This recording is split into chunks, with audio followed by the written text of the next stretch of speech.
عبادہ اس آیت کریمہ میں جس قدر چیزیں گزشتہ ماضی کے واقعات کی صورت میں بیان کیے ہیں جی اور حضور اکرم صلی اللہ علیہ وسلم کو خطاب فرما کر کیے ہیں یسألک اہل الکتاب، جی بنیادی مقصد اس آیت کا تو نبی پاک صلی اللہ علیہ وسلم کو تسلی دینا ہے، ٹھیک رسول اللہ صلی اللہ علیہ وسلم کو یہ ہمت بدانی ہے کہ مشرکین بھی سوال کرتے ہیں، یہود بھی آپ سے کرتے ہیں، آپ نبی ہیں، اور گزشتہ انبیاء کے ساتھ بھی ایسا ہو چکا ہے۔ قوم ایسے سوال کرتی ہے جو انتہائی نامعقول اور غیر معقول ہوتے ہیں، تو جس طرح ان انبیاء نے اپنی دعوت کو جاری رکھا، آپ نے بھی اس دعوت کو جاری رکھنا ہے۔ اور قرآن کریم میں دوسرے مقام پر اللہ رب العزت نے خود اپنے پیغمبر کو ارشاد فرمایا وَكُلًّا نَقُصُّ عَلَيْكَ مِنْ أَنْبَاءِ الرُّسُلِ مَا نُثَبِّتُ بِهِ فُؤَادَكَ، ہم گزشتہ انبیاء کے واقعات اور ان کے ساتھ قوم کے جو حالات پیش آتے ہیں کیوں بیان کرتے ہیں؟ مَا نُثَبِّتُ بِهِ فُؤَادَكَ، اس سے آپ کا دل مضبوط ہو کہ یہ میرے ساتھ نہیں، پہلے بھی ہو چکا ہے، اور جو بھی نمائندہ بن کر یہ بات کرے گا اس کے ساتھ ایسے واقعات پیش آئیں گے۔ تو اصل مقصود تو رسول اکرم صلی اللہ علیہ وسلم کو تسلی دینا ہے جی اور یہ بتانا ہے کہ یہ تسلسل کے ساتھ ہمارے رسولوں کے ساتھ ایک سلسلہ چلتا آ رہا ہے، میرے پیغمبر آپ کے ساتھ بھی ہوگا، آپ دل بڑا رکھیں اور اپنی دعوت کو آپ جاری رکھیں۔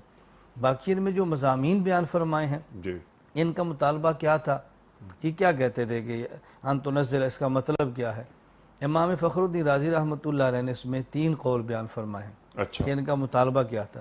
ایک یہ تھا ان تنزل علینا کتاب من السماء جملتاً کما جاء موسیٰ بالالواح، جیسے موسیٰ علیہ السلام تختیوں پر لکھی تورات لائے تھے نا، جی اب یک مشت قرآن لائیں، ایک آیت آج ایک کل ایک پرسوں، یہ نہیں، جی ہاں اب اکٹھی رہیں۔ ٹھیک ہے اور دوسرا قول یہ ہے کہ ان کا مطالبہ یہ تھا حضور اکرم صلی اللہ علیہ وسلم سے صلی اللہ علیہ وسلم کہ آپ جو ہمارے اوپر کتاب لائیں وہ یوں لائیں کتاباً الی فلاں و الی فلاں بانک رسول اللہ، جی ہاں بائی نیم ہمارے اوپر اللہ کے قرآن اترے، کعب بن اشرف یہ تمہیں ہم کہہ رہے ہیں کہ ایسے کرو، فنحاس ہم تمہیں کہہ رہے ہیں کہ تم ایسے کرو، بائی نام بائی نیم آئے، ہم ماننے کے ورنہ ماننے کے لیے تیار نہیں ہے۔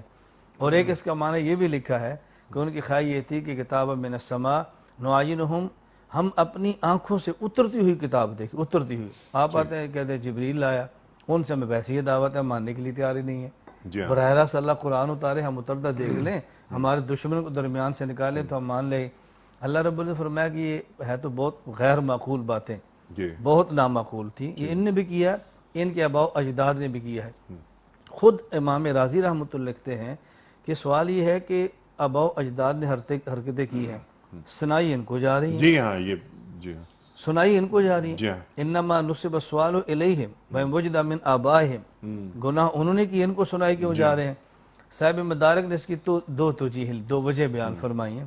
فرمایا ایک وجہ یہ ہے لأنہم کانوا علی مذہبہم، جو طریقہ ان کا تھا وہی طریقہ ان کا ہے، دونوں مشترک تھے۔ دوسری وجہ بیان فرمائی ہے کہ راضین بسؤالہم، وہ اپنے آباء و اجداد کے ان بیہودہ سوالات پہ خوش تھے۔ اور امام راضی نے تیسری بہت پیاری توجیہ بیان فرمائی ہے، فرماتے ہیں مشارکین فی التعنت، یہ حسد بغض کینے میں ایک جیسے تھے، جو موسیٰ علیہ السلام سے سوال کرنے کا منشا ان کا تھا وہی منشا ان کا ہے۔ ٹھیک وہ بھی چاہتے رہے بہانے سے نبی کو تنگ کریں، اور یہ بھی چاہتے ہیں ہر بہانے سے پیغمبر کو ہم تنگ کریں اور زج کریں، ٹھیک شاید ہماری مانی ہوئی بات آ جائے تو یہ کریں، نہ آئے تو پھر ایسے کر دیں۔ پھر اللہ رب العزت نے فرمایا کہ ان کے بھی بےہودہ مطالبات تھے، اور ایسا عجیب مطالبہ کہ موسیٰ علیہ السلام تورات لے کر تشریف لائے ہیں، بہت بڑے جرائم ان کے معاف کیے تھے، تو انہوں نے کہا ہمارے پاس کیا دلیل ہے کہ یہ تورات اللہ پاک نے دی ہے، ہمیں طور پر لے کر چلو۔ اللہ رب العزت فرمائے ہم اپنے کانوں سے سنیں۔ ٹھیک اللہ رب العزت نے خطاب فرمایا، ان نے کانوں سے سنا، جب سن لیا تو انہوں نے کہا ہمیں کیا پتہ یہ اللہ کی آواز ہے، جی ہاں ہم تب مانیں گے کہ اپنی آنکھوں سے براہ راست دیکھیں۔ یہ کہنا تھا تو ان کے اوپر پھر بجلی کڑکی جی ہاں اور وہ موت کا شکار ہوئے۔ موسیٰ علیہ السلام پھر اللہ سے روئے اور گڑ گڑائے اتہلکنا بما فعل السفہاء منا ان ہی الا فتنتک، اے اللہ میں واپس آ کر اپنی قوم کو کیا جواب دوں گا کہ میرے ہی لوگ مر گئے، میرے ہی بندے مر گئے ہیں، بیوقوفوں نے جرم کیا ہے اور بدنامی میرے مت ہو کہ اللہ آزمائش ہے، آپ رحم فرمائے اور ان کو زندہ فرما دیں۔ اللہ فرماتا ہے ہم نے پھر کرم کیا، جی ہاں تمہیں پھر زندگی دی، موت کے بعد واپس لانا حشر سے پہلے یہ ناممکنات میں سے ہے، لیکن ہم نے پیغمبر کے فرمانے پر ناممکن کو ممکن بنایا، اسی کا نام معجزہ ہے۔ ٹھیک اور تمہاری اتنی حرکتیں ہیں ہم نے سب برداشت کی ہیں، تو میرے پیغمبر یہ پہلے ایسی باتیں ہو چکی ہیں، ان کے ساتھ بھی تھی، جلیل القدر پیغمبر کے ساتھ، یہ آپ کے ساتھ بھی ہوگی۔ انہیں بہت بڑا ہی جرم کیا تھا اور مطالبہ کیا تھا، اے اللہ ہم اپنی آنکھوں سے دیکھنا چاہتے ہیں، اپنی آنکھوں سے۔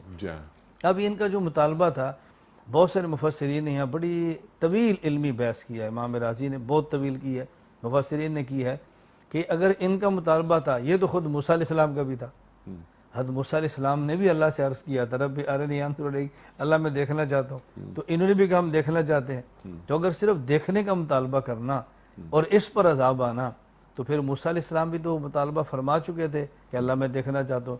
معلوم ہوا کہ ان پر جو عذاب آیا تھا وہ صرف اس وجہ سے نہیں کہ ان نے یہ تقاضا کیا کہ ہم اللہ کو دیکھنا چاہتے ہیں۔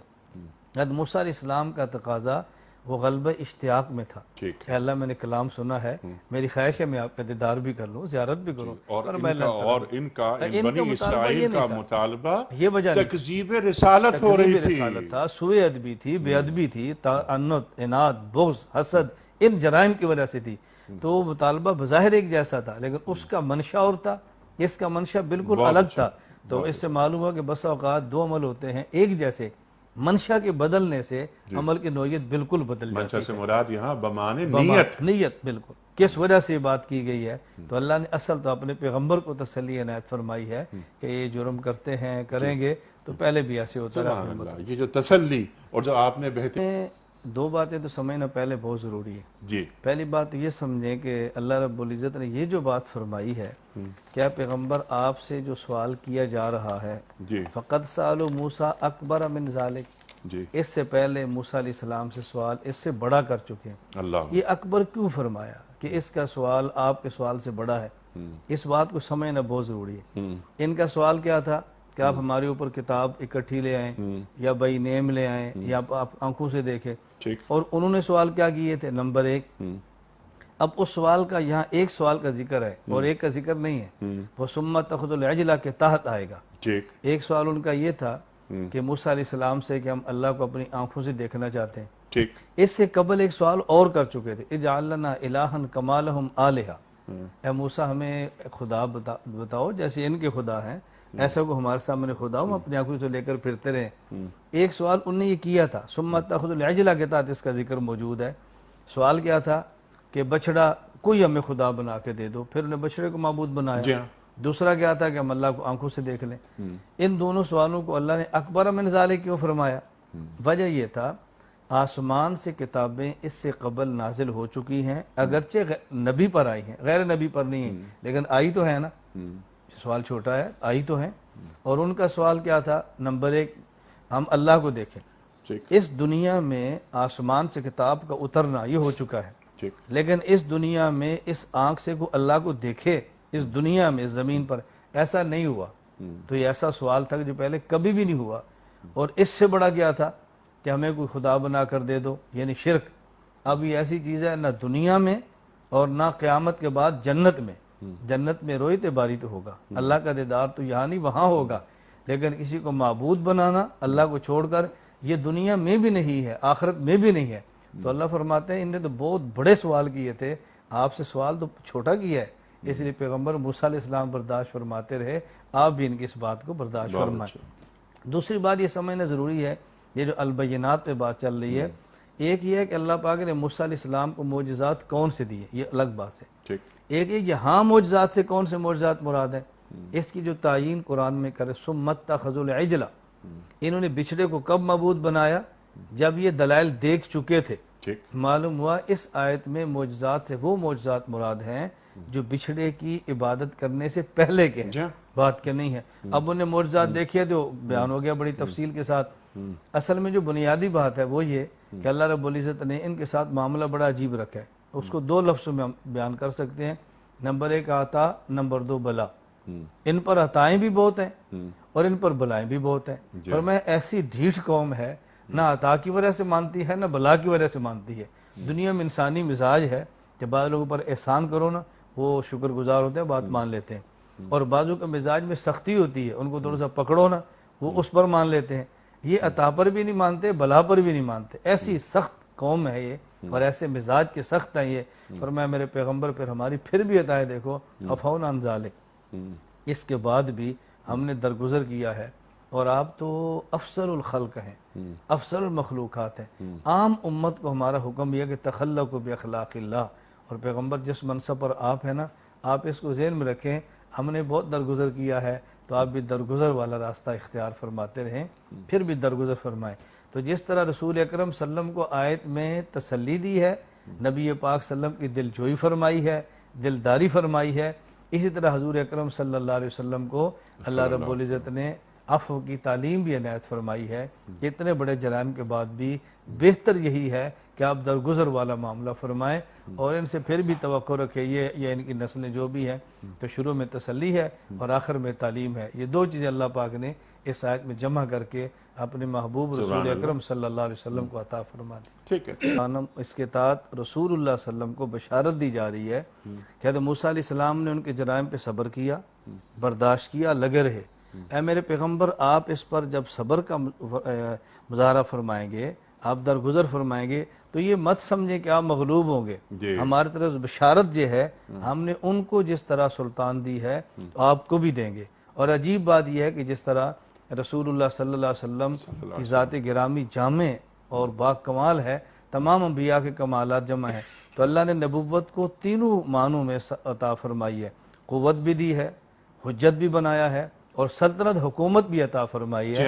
تو موسیٰ علیہ السلام میں سلطان کے دو معنی تھے، رسول اللہ صلی اللہ علیہ وسلم کو تینوں عطا فرما دیے، تو پیغمبر کو تسلی بھی ہے اور رسول اکرم صلی اللہ علیہ وسلم کو بشارت بھی عطا فرمائی ہے کہ بالآخر فتح آپ کی ہوگی، آپ برداشت فرمائیں، انشاءاللہ انجام آپ کے حق میں بہتر ہوگا۔ سبحان اللہ، سبحان اللہ، سبحان اللہ۔